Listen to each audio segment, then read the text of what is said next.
بسم الله الرحمن الرحيم. الحمد لله رب العالمين، وأفضل الصلاة وأتم التسليم على رسولنا الأمين وعلى آله وأصحابه ومن تبعهم بإحسان إلى يوم الدين. أما بعد، فيا عباد الله، أوصيكم وإياي بتقوى الله، فقد فاز المتقون. Wassalamualaikum warahmatullahi ta'ala wabarakatuh. Alhamdulillah, seperti mana biasa, bersyukur dan berterima kasih kepada Allah Subhanahu wa ta'ala. Pagi ini kita boleh sambung balik pengajian kitab kita, kitab Faridatul Faraid karangan Syekh Ahmad Al-Fatani rahimahullahu ta'ala. Dan kita sampai pada muka surat yang kelima. Kita nak sambung tengok maksud dan makna kata mengenal ataupun makrifah. Lebih kurang di tengah-tengah yang kita nak baca. Kata tuan kitab kita rahimahullahu ta'ala,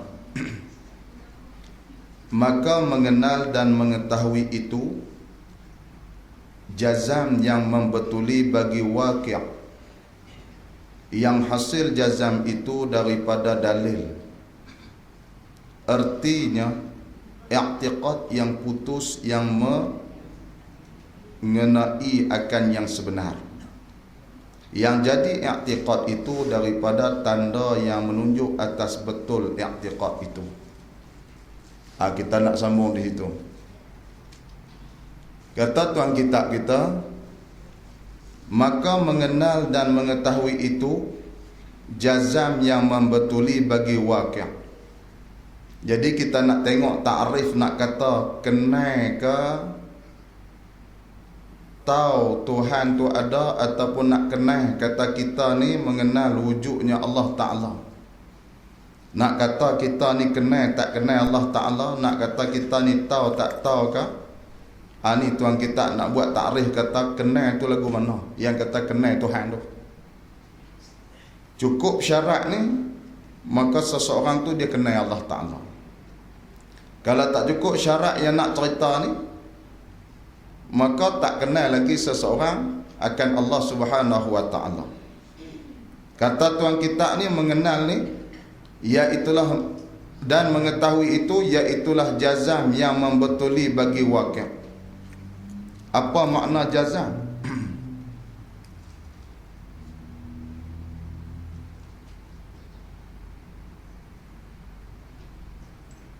Sesuatu yang kita pegang.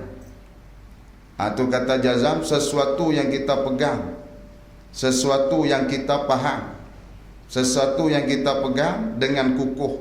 Tu kata jazam. Dan yang kita pegang dengan kukuh tadi pula membentuli bagi waqi', yakni bertepatan dengan realiti yang sebenar. Itu kata kenal. Nak kata kenal Allah Ta'ala, benda yang kita pegang tu dia kena ataupun tepat dengan realiti. Tubuh kata kenal. Macam kita duk kata, orang duk abang entah Kaabah tu bentuk lagu mana. Kita kata aku tahu walaupun aku tak bisa pi. Dia kata Kaabah tu 3 segi. Contohlah. Tu makna dia tak tahu. Sebab apa? Tak kena dengan realiti. Yang kata tahu ni, yang kata kenal ni, jazam. Yang benda dipegang tadi ni membetuli bagi realiti. Dia kena tepat dengan makna yang sebenar. Tu kata jazam yang membetuli dengan waqi'. Baik. Lagi pula yang hasil jazam itu, yang terhasil jazam itu, yang terjadi jazam itu, pegangan tadi ni daripada dalil. Pegangan kita yang tepat tadi ni, dia mai ataupun terhasil daripada bukti yang kukuh. Kalau tak ada bukti, tak nama kenal. Kalau pegang kuat dah, tapi tak kena dengan realiti, tak nama kenal kau. Macam orang Kristian, dia yakin, dia pegang betul yakin kata Uzair itu anak Allah. tapi tak kena dengan realiti ataupun tak betul dengan keadaan sebenar. Sebab lam yalid wa lam yulad, Allah Ta'ala ni tak beranak dan tak diperanakkan ataupun tak melahir dan tidak melahirkan orang. Tapi Kristian yakin, pegang sungguh-sungguh dah, kata Uzair itu anak Allah, tapi tak tepat dengan keadaan yang sebenar, realiti yang asal. Maka tu tak dinamakan kenal, walaupun dia yakin. Lagu tu kat kita yang kata kenal Allah Ta'ala, pegangan kita tu kukuh, kena dengan realiti, tapi dalil tu tak ada. Nak nama kata kenal ke? Belum sampai peringkat kenal yang jazam. Ni bila mana tak sampai peringkat kenal yang jazam, seseorang tu berada di atas dosa sentiasa, sebab tak kenal Tuhan ataupun Allah yang menciptakan dia. Tu di atas qaul yang rajih kata berdosa, qaul yang marjuh kata iman dia, qaul yang marjuh kata dia ni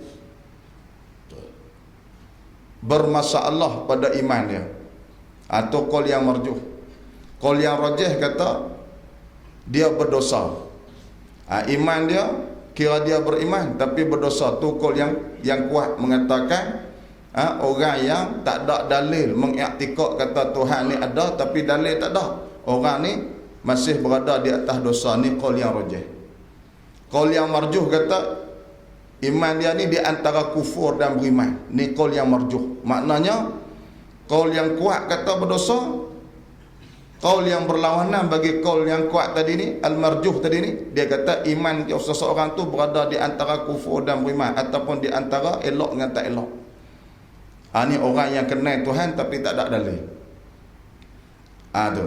Sebab tu tuan kita cerita kata kenal Tuhan ni, mengetahui jazam yang membetuli bagi wakil, pegangan dia tu betul dengan keadaan sebenar, yang mana pegangan tadi terhasil daripada dalil ataupun bukti.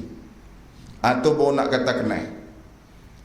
Kalau yakin kata Allah Ta'ala tu begitu begini, yakin kata ada Allah Ta'ala tapi bukti itu tak ada, maka dia tak dinamakan mengenal ataupun tahu. Tak nama kata kenal Allah Ta'ala. Nak nama kata kenal, dia mesti pegangan yang kukuh, kena pada realiti dan juga ada dalil benda hak dia kata tadi ni, baru kata kenal. Baik, tengok artinya, arti mengenal. Dia nak hurai lagi, i'tiqad yang putus. Itu yang kata jazam tadi ni, i'tiqad yang putus, yang mengenai, yakni yang betul akan yang sebenar. Yang jadi i'tiqad itu daripada tanda, yakni dalil yang menunjuk atas betul i'tiqad itu. Huraian macam tadi lah. Ayat nak kata kenal tadi ni, i'tiqad yang putus, yang jazam. Mana yang jazam tadi pula dia betul dengan keadaan yang sebenar, dan benda itulah jadi i'tiqad dia. Dan terhasil i'tiqad tadi ni dengan dalil ataupun dengan tanda yang boleh menunjuk atas betul i'tiqad dia tadi. Dalil tadi boleh membawa kepada kebenaran i'tiqad. Macam kita cerita tadi lah. Kalau kata Kristian, jazam dah, kukuh dah pegangan dia, tapi tak membetuli dengan yang sebenar, dan pula tak ada dalil pula, maka tu tak dinamakan kata kenal Tuhan. Lagu itulah kita, bila mana kita yakin, kita pegang kata adanya Allah Ta'ala, dan memang tu tepat lah, cuma dalil tu tak ada. Itu yang jadi masalah. Bila mana tak ada dalil, bila mana tak tahu sandaran dalil di mana, maka tu timbul masalah. Keimanan seseorang tu dinamakan iman orang yang muqallid. Qaul marjuh kata boleh jatuh kafir. Iman orang muqallid. Muqallid ni dia ikut orang, dalil tak ada. Orang kata Allah Ta'ala ada. Kalau tanya sikit, tekan tanya, tak tahu nak bahas. Hang kata ada guna Allah Ta'ala, ada lah guna benda tak boleh tengok. Hang pegang pun tak boleh, hidup pun tak boleh, sentuh pun tak boleh.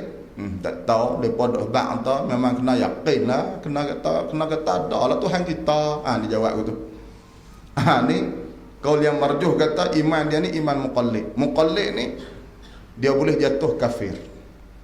Kalau kaul yang rajih macam kita cerita tadi, kaul yang kuat nisbah dalil, kaul yang rajih dia kata kawan ni duduk dalam sentiasa berdosa. Maknanya berdosa tu sebab dia tak kenal Allah Ta'ala dan dia tak ada dalil nak mensabitkan kata Allah Ta'ala tu ada sungguh. Tu yang nak kena mengaji. Sebab tak mau bagi kita duduk dalam dosa, duduk dalam orang muqallid, orang yang ikut orang lain. Kerana ulama kata orang muqallid ni duduk dalam dosa. Dan satu kaul lagi kata muqallid ni adalah orang yang kafir kerana i'tiqad dia ni tak ada bukti, tak ada dalil. Ni. Jadi ala kulli hal walaupun ada dua kaul. Kaul yang satu, kaul yang rajih kata berdosa, kaul satu lagi kata kafir. Kita duduk tengah-tengah ni cukup bahaya. Orang yang duduk di antara berdosa dan kafir, duduk di tengah-tengah batas, di tengah-tengah perenggan ni cukup payah. Kadang-kala dia terlepas pergi balik sana, kadang-kala pergi terlepas main belah sini. Ni iman orang yang muqallid. Tu dia nak cerita makna mengenal. Kena ada 3 syarat. Pertama, dia kena jazam, pegang sungguh-sungguh ataupun i'tiqad yang sebenar, tu yang pertama. Yang kedua, membetuli bagi keadaan yang sebenar, tu syarat yang kedua. Dan syarat yang ketiga kena ada dalil. Cukup 3 syarat ni baru kata kenal. Tak cukup 3 syarat tak panggil kenal. Baru duk berasa tak kenal ni. Duk berasa macam nak kenal. Baik. Seterusnya kata lagi, maka wajib pada syarak. Ni dia nak hurai makna wajib pada syarak pula. Dah tadi cerita kata siapa yang tak ada dalil pada mengenal Allah Ta'ala, maka kaul yang rajih kata dia kekal di atas dosa. Bila sebut kata berdosa ni, dia bersangkut paut dengan hukum syarak lah. Sebab tu tuan kita ni nak cerita sikit makna wajib pada syarak. Wajib pada syarak ni dia bukan pembahasan tauhid, dia jatuh dalam pembahasan fiqh. Tapi di sini tuan kita nak mencelah wakmai takrif wajib segi syarak. Sebab apa? Sebab tadi sebut dah bab dosa tak dosa. Bila mana orang tak sampai syarat yang mengenal syarat mengenal yang sempurna, maka dia ni duduk dalam dosa. Lalu tuan kita ni nak hurai wajib berkaitan dengan hukum syarak. Sebab dia bersangkut dengan dosa tak dosa. Baik. Maka wajib pada syarak itu, maka wajib pada syarak atas tiap-tiap mukallaf mengetahuikan segala yang wajib pada Tuhan kita Jalla wa Azza. Tadi kenal Allah Ta'ala. Dia cerita takrif mengenal. Kena ada 3 syarat. Kalau tak cukup 3 syarat, iman kita ni bermasalah, kita duduk dalam golongan muqallid. Satu ulama qaul yang rajih mengatakan orang muqallid berdosa sebab kenal Tuhan tak ada dalil. Dan satu qaul lagi kata, qaul yang marjuh, dia kata orang yang ikut kenal Tuhan tak ada dalil adalah orang yang kafir. Sekarang nak cerita di antara benda yang wajib selain daripada mengenal Allah Ta'ala, apa benda yang ditutup syarak untuk kita ambil tahu. Katanya maka wajib pada syarak atas tiap-tiap mukallaf mengetahuikan segala yang wajib pada hak Allah. Di antara benda yang wajib kita kena belajar segala benda yang wajib, yakni segala sifat-sifat yang wajib bagi hak Allah Ta'ala. Ini di antara benda yang wajib selain daripada kita tahu dalil kata wujudnya Allah dan sebagainya. Kita juga kena tahu hukum-hukum ataupun sifat-sifat yang wajib bagi hak Allah Ta'ala. Tu baik. Dan barang yang mustahil atasnya atas Allah Ta'ala, wajib juga kita kena belajar benda-benda yang mustahil, yang tak ada pada Tuhan. Ni benda hak wajib kita kena mengaji. Kalau kita tak tak tahu benda-benda yang mustahil bagi Allah Ta'ala, termasuk dalam orang yang mengerjakan dosa. Padahal benda mustahil ni kada pada Allah Ta'ala, tapi kita nak kena belajar agak benda hak tak ada. Benda yang tak ada pada zat Allah Ta'ala kena belajar agak. Tujuannya nak perbetui hak wajib. Nak bagi kukuh kefahaman kita terhadap benda yang wajib. Kena belajar. Sebab tu sebelum ni dia timbul fahaman musyabihah. Dalam kitab I'tiqad Ahli Sunnah wal Jamaah karangan Sirajuddin Abbas, cerita di zaman-zaman sebelum kita tahun 200 Hijrah, 260, 300 Hijrah. Lah ni 1400 lebih. Zaman tu timbul fahaman yang banyak, di antaranya fahaman musyabihah. Dia menyerupakan Allah dengan makhluk. Menyerupa lagu mana? Banyak cara lah. Menyerupakan Allah dengan makhluk. Disebabkan apa? Disebabkan tahu sifat yang wajib, tapi tak pernah ambil tahu benda-benda yang mustahil bagi Tuhan. Termasuk benda musyabihah ni, kita tanya Tuhan duk tang mana. Termasuk yang tu. Sebab apa masuk? Bila tanya Allah Ta'ala duk tang mana ni, soalan tu hanya lanjak kepada benda yang berketui dan berjirim. Benda yang bukan berjirim, kita takkan tanya duk tang mana, sebab dia bukan benda berketui. Cawan ni nak kata belah kanan saya ni, boleh kata duk di kanan tu sebab dia berketui, tu kata duk kanan. Kipas kata duk di atas sebab dia ni berketui, tu kita boleh kata duk atas, duk bawah, kiri, kanan, sebab benda tu berjirim. Zat Tuhan berjirim tak? Tak. Bila tak, tak boleh tanya duk tang mana. Kita mengaji sifat jirim ada 10. Nak kata jirim ni mudah faham benda berketui. Benda berketui ni di antara sifat dia ada 10. Pertamanya, dia kena ambil tempat untuk dia. Mengambil lapah, ambil tempat untuk dia. Tu kata benda berjirim, benda berketui. Kotak tisu ni tak di sini, tak boleh tak benda lain lah, sebab dia ada tang ni. Kalau dia tak nak, baru benda lain boleh duduk. Tu nak cerita kata benda berjirim ni, dia kena ada tempat untuk dia, dia ambil tempat. Bila ambil tempat, boleh tanya duk tang mana. Allah Ta'ala zat dia berjirim tak? Tak. Bila tak, jangan duk tanya duk tang mana. Salah soalan tu.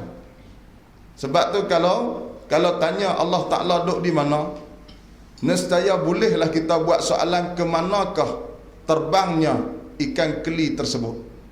Boleh tanya gitu. Tapi pasal apa tak boleh tanya? Ikan keli ni terbang pergi mana? Pasal apa tak boleh tanya? Pasal tabiat ikan ni berenang, sebab tu tak boleh tanya terbang. Lagu tu juga di antara sifat benda berjirim, dia berketui dan kena ambil tempat. Bila ambil tempat, boleh tanya duk tang mana. Tapi Tuhan bila mana tak berjirim, tak boleh tanya duk tang mana, sebab zat dia bukan berjirim. Sebab tu soalan tu salah bila kita tanya Tuhan duk tang mana. Bila tanya duk tang mana, seolah-olah kita nak serupakan Allah dengan benda berketui. Itu kata musyabihah. Menyerupakan Allah dengan benda yang berketui, seperti mana manusia ataupun benda-benda yang berketui, yang berjirim, dia ada atas dunia ni. Orang karang kitab tu, Aina Allah, sampai 2-3 jilid, di manakah Allah. Karang kitab tanya Tuhan duk tang mana. Tu. Di antara sifat jirim juga, dia boleh dipecahkan jadi 2 ataupun 3. Sebab tu sifat wahdaniyat kita tak kata satu. Kita kata esa, sebab benda satu boleh proses bagi jadi 2. Pasal apa pada Tuhan tak boleh kata satu, kena kata esa?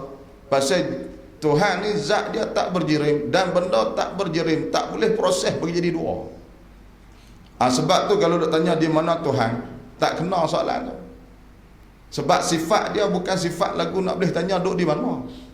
Sifat jirim tu, apa nama sifat zat Tuhan tu. Kalau zat Tuhan berjirim, kita boleh tanya. Kata aku duk tang mana? Sebab apa boleh tanya duk tang mana? Sebab dia berketui. Allah Ta'ala berketui tak? Tak. Bila tak boleh tanya duk tang mana. Tu kena faham. Tak sama. Anak hang lelaki perempuan. Kahwin budak lagi, dak lah lelaki kau perempuan. Tak boleh duk tanya sebab apa? Anak tak ada. Ni duk tanya tak apalah tak ada tu, anak tu lelaki kau perempuan. Silap soalan tu. Tu nak cerita kata bila tak belajar benda-benda yang mustahil, nak mengukuhkan yang wajib, dia akan berlaku kepincangan dalam memahami bab-bab ketuhanan. Sebab tu tuan kita ni kata wajib juga belajar benda-benda yang mustahil. Tu benda-benda yang mustahil, iaitulah benda-benda yang tak ada pada hak Allah Ta'ala. Baik. Dan barang yang harus baginya bagi Allah Ta'ala, wajib juga mempelajari benda-benda yang harus pada zat Allah Ta'ala. Kalau tak faham benda harus ni, akan berlaku juga masalah bila mana kita fikir tak logik dengan kepala otak kita, kita akan kata benda tu tak boleh berlaku, sedangkan benda tu harus pada zat Allah. Ini juga akan menggugat pegangan akidah kita. Macam Fadhil Ustaz Kamal Syari mai ceramah di Parit Panjang itu, mai cerita pasal mayat bertukar menjadi babi. Ramai di kalangan orang tak boleh terima. Ada di kalangan ulama mufti pun dah. Mufti kata Allah Ta'ala memuliakan umat Nabi Muhammad. Allah Ta'ala takkan ubah rupa parah umat Muhammad menjadi binatang yang hina. Wak mai hujah mereka kata tak boleh berlaku. Padahal kita duk mengaji dalam ilmu tauhid, dalam pembahasan tauhid, ayat kita baca dalam surah Yasin, "Idza arada syai'an an yaqula lahu kun fayakun." Bila nak jadi satu benda tu Allah Ta'ala terjadi, maka jadilah benda tu. Dan tu pula di antara sifat-sifat, di antara benda-benda yang harus bagi hak Allah Ta'ala. Pasal apa tak boleh tukar manusia jadi babi, sedangkan Allah Ta'ala boleh tukar tungkat Nabi Musa jadi ular. Sedangkan Allah Ta'ala boleh memusnahkan tentera Abrahah dengan burung ababil, bawa batu yang panas. Segi logik burung mana boleh pegang batu panas. Tapi benda tu jadilah, takkan kita nak nafi. Benda berlaku. Sebab tu selama mana dia benda berjirim, benda berketui, Allah Ta'ala boleh tukar rupa parah yang berbeza, tak ada masalah selama mana dia berketui. Tengok kaca, orang boleh proses jadi jak, boleh proses jadi cawan, boleh proses jadi camca, boleh proses jadi mangkuk. Kaca boleh jadi rupa macam-macam. Benda tu benda yang harus. Kita boleh buat jadi macam-macam tu, kelang buat kelak lah ni periuk dengan kaca, cawan kaca, piring kaca, pinggan kaca, rupa lain-lain. Cawan dengan jak bukan semacam, rupa lain, tapi daripada jirim yang sama. Lagu itulah bila mana Allah Ta'ala buat manusia jirim, tubuh kita berketui, berjisim, Allah Ta'ala nak tukar jadi babi. Babi pun tubuh berjirim, tubuh berjisim, tak ada masalah, tukar rupa. Ini sifat yang harus. Sifat yang harus Allah Ta'ala nak tukar. Bila benda ni harus, pasal apa duk pergi nafi pula?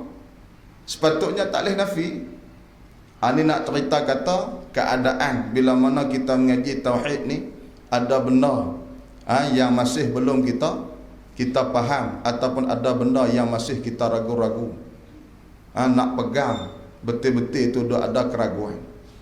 Macam orang duk cerita, duk syarah kat kita dalam syahadah, dua kalimah syahadah ni, dalam tu terkandung benda yang wajib bagi Allah, benda yang mustahil bagi Allah, dan benda yang harus bagi Allah. 41 terkandung dalam kataan la ilaha illallah.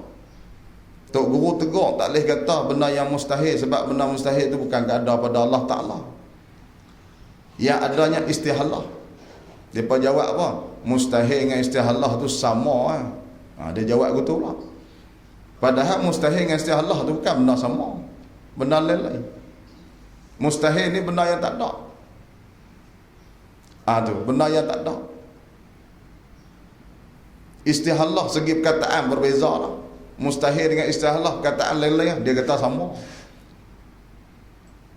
Ini sebab masih ada keraguan. Bila mana kita belajar, masih ada keraguan, jadi payah kita nak pegang yang sebenar, dan akhirnya timbul perasaan ragu-ragu dan perasaan syak dalam nak menafikan benda yang tak layak ada pada Allah Ta'ala dan pada nak mengisbatkan benda yang patut ada pada Allah Ta'ala. Baik, sambung. Dan demikian wajib atasnya, atas tiap-tiap mukallaf tadi ni, mengetahuikan barang yang wajib pada hak Rasul alaihi wassalatu wassalam, dan barang yang mustahil atas mereka itu, dan barang yang harus bagi mereka itu. Begitu juga wajib atas kita nak kena ambil tahu, kenal benda-benda yang wajib ada pada Nabi, dan benda-benda yang harus ada pada Nabi, dan juga benda-benda yang mustahil pada hak Nabi-Nabi. Kena ambil tahu macam mana kita ambil tahu tentang benda wajib, mustahil dan harus bagi hak Allah Ta'ala. Dan erti wajib pada syarak itu, nak hurai takrif wajib pada syarak. Tadi cerita kata wajib kena kenal Tuhan, wajib nak kena belajar tentang sifat Tuhan, wajib nak kena belajar tentang sifat Nabi-Nabi. Lepas tu bila sebut kata wajib, nak hurai makna wajib itu apa. Dan erti wajib pada syarak itu, wajib pada syarak ni maknanya syarak yang buat hukum lah. Tu wajib pada syarak maksudnya syarak yang buat hukum, bukan benda lain. Kalau wajib pada akal, akal yang buat hukum. Kalau wajib pada adat ataupun harus pada adat, adat yang buat hukum. Benda lain-lain. Orang yang menghukum tu benda lain-lain. Kalau wajib pada syarak, syarak yang menghukum. Kalau wajib pada adat, adat sebagai hakim, dia yang nak hukum kita. Sebab tu kena bagi faham elok. Kalau tak faham benda ni, dia akan jadi telagah. Kalau tak faham wajib pada syarak, wajib pada adat dan sebagainya, kalau tak faham dia akan bertelagah. Sampai bila-bila tak jumpa jawapan. Macam main seorang kat kita, dia kata, saya ni hari tu beli benih muktan, tanam-tanam tumbuh dokong. Tanam-tanam tumbuh dokong kita. Agak-agak kita nak kata apa? Orang tu kata mana boleh, mustahil ya. Hang beli benih muktan, tanam boleh dokong, mustahil. Kita pula kata tak apa. Pasal apa dia kata mustahil, kita kata tak apa.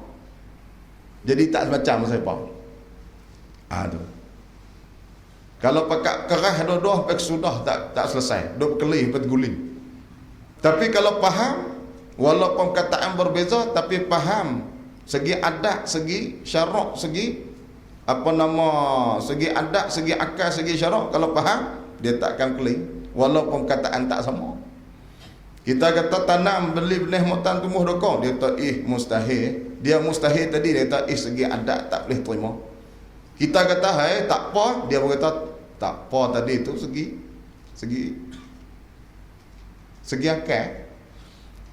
akal kita fikir ada tak apa, tanam benih muktan tumbuh dokong tak ada masalah. Sebab apa? Allah Ta'ala boleh buat. Tu akal fikir. Bila faham, akal kata boleh buat, dia faham kata tu ada yang kata mustahil, tak ada masalah, tak keli.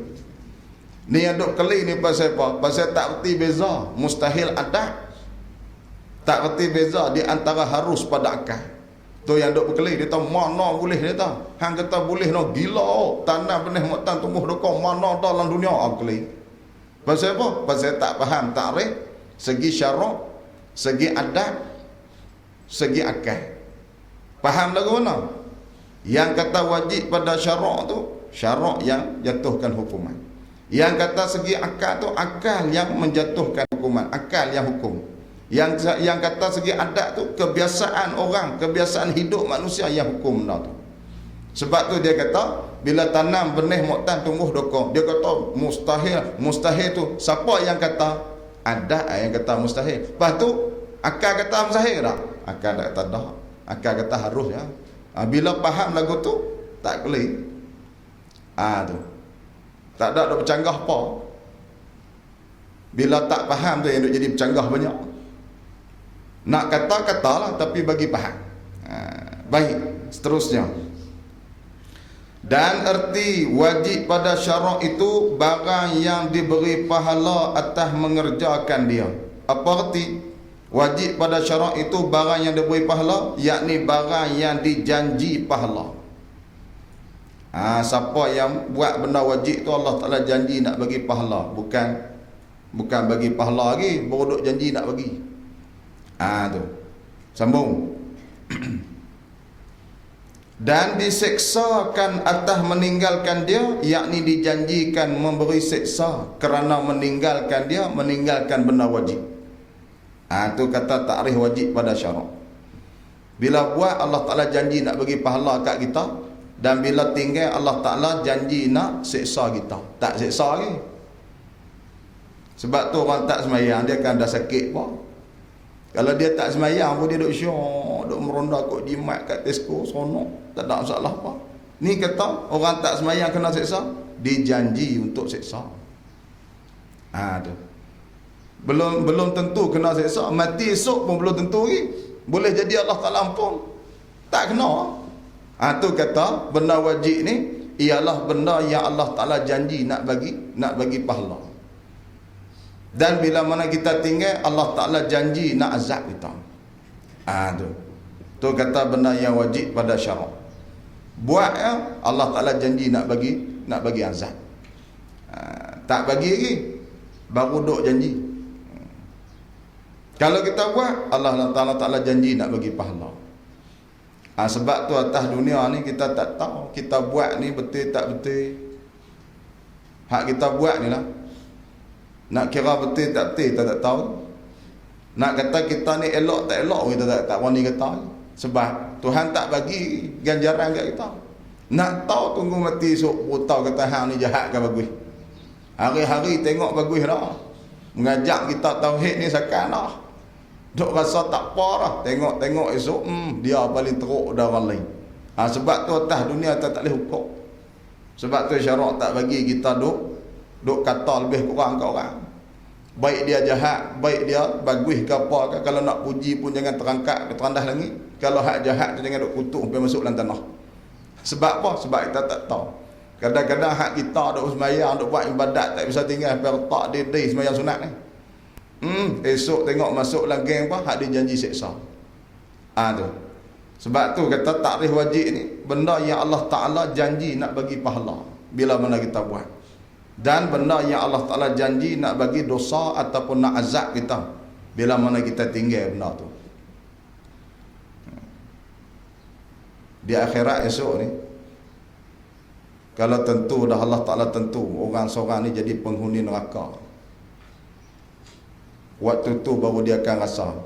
Sebelum masuk neraka tak rasa lagi. Maksudnya Allah Ta'ala tak bagi lagi azab. Nak tahu kawan tu bersalah tak bersalah, di hujung jatuh akhir hang neraka ke syurga. Waktu tu baru kita tahu dia ni betul salah. Waktu duduk di tengah padang mahsyar baru kita tak tahu. Pakat tak tahu lagi. Akhirnya hujung jatuh kita syurga neraka, baru kita tahu. Duduk dalam neraka pula Nabi cerita orang-orang penghuni neraka ni teriak habis-habisan. Sampai teriak ni kelak ayak mata habis kering tak ada apa. Duk teriak agak. Teriak sampai kelak darah. Punya duk tekan, duk teriak kelak darah ni. Sampai Nabi sebut kahayatil ukhdud, dia jadi seperti mana sungai, darah kelak tu, darah banyak kelak di mata kita. Hatta tursalas sufunu fihi, sehingga kalau letak kapal ataupun sampan dan atas darah tu lajarrat, boleh berlayar macam dalam laut. Duk cerita kata orang penghuni neraka teriak. Nabi kata yursalul buka'u ala ahli nar, Allah Ta'ala bagi ruang seluah-luahnya penghuni neraka nak teriak habis-habisan, teriak sungguh sakit. Dalam surah Al-Hajj ayat 19 Allah Ta'ala cerita quti'at lahum thiyabun min hadid. Allah Ta'ala buat potongan baju besi merah menyala tu, setiap seorang dapat satu baju. Malaikat buh perak dia kunci lekat bila-bila tak buka, duk berguling. Lepas tu dituangkan tembaga cair atas kepala.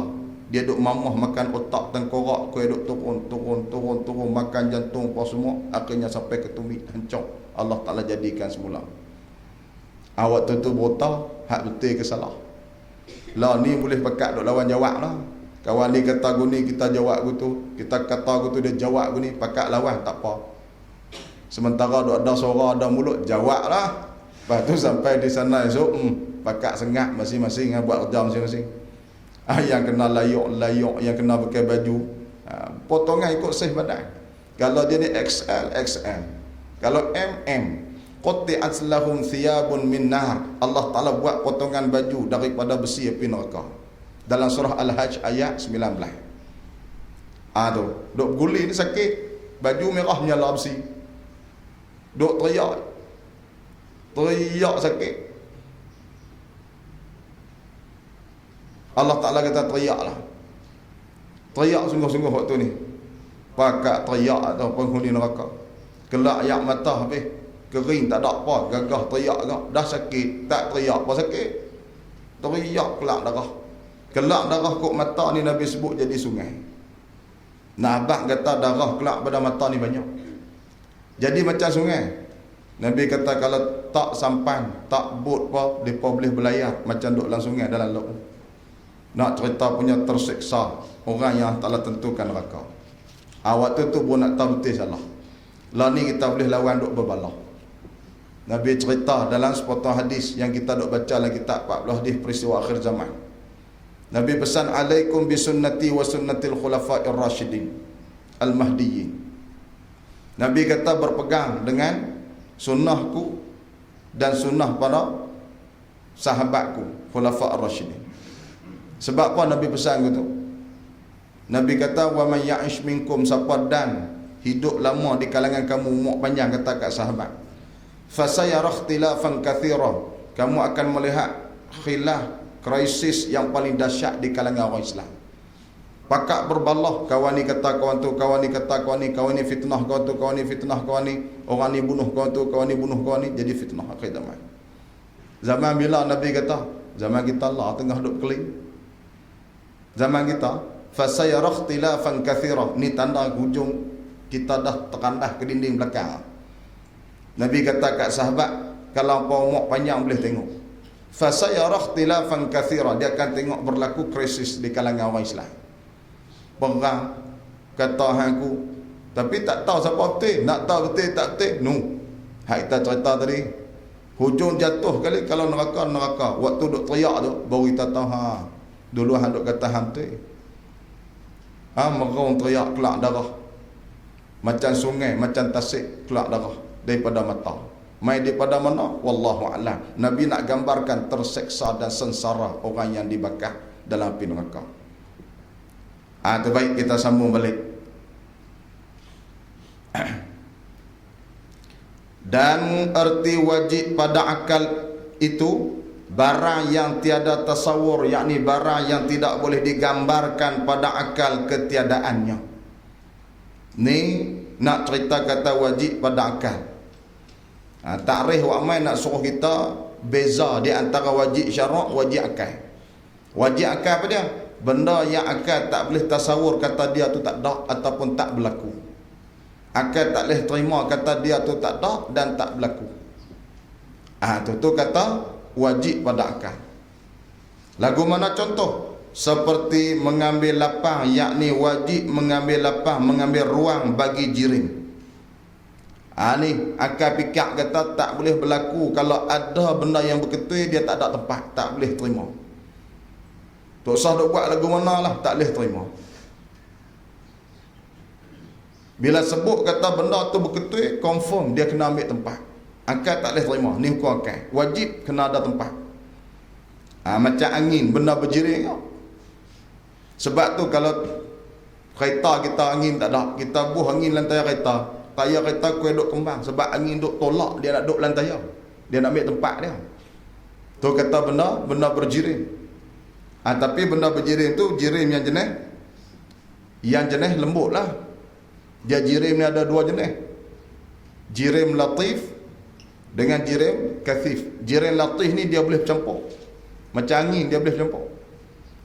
Jirim kathif ni dia tak boleh campur, macam kita dengan batu kan boleh duduk sekali duduk tepi boleh lah. Batu tu nak duduk dalam badan kita seketui sama besar badan kita, tak boleh duduk. Sebab apa? Jenis jirim yang keras dua-dua tak boleh.